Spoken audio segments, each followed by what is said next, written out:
en amont du spectacle, je ne peux pas dire qui est Andrea parce qu'il faut venir le découvrir.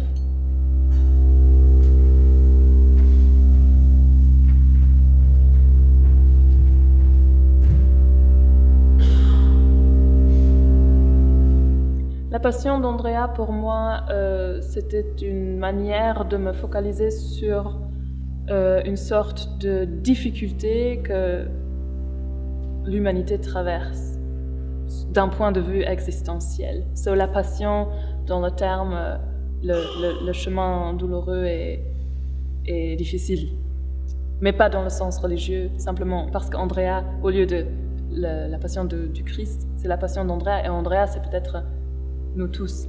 La pièce, elle n'est pas sur moi, mais je pense qu'elle pose un questionnement et chacun pourra juger pour soi s'il pense que Andrea a trouvé une solution.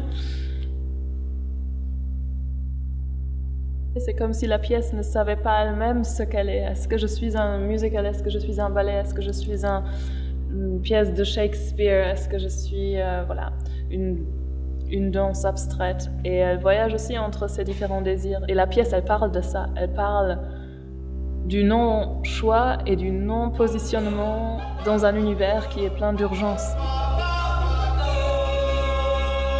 Au casting, donc j'ai retenu 3 hommes, mais c'était plutôt, je pense, un hasard. C'était les 3 interprètes qui me parlaient le plus.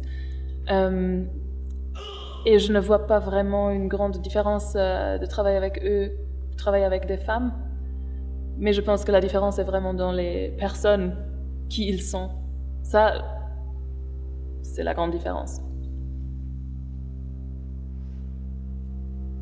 Au début, je ne fais pas le choix de faire une pièce humoristique.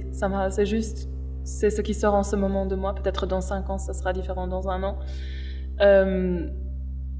Mais ce qui est dans les pièces, ce sont simplement des manifestations de désir que j'ai.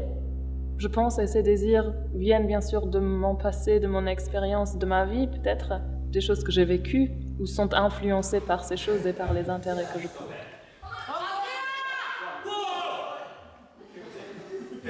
Mais ce n'est pas un choix conscient.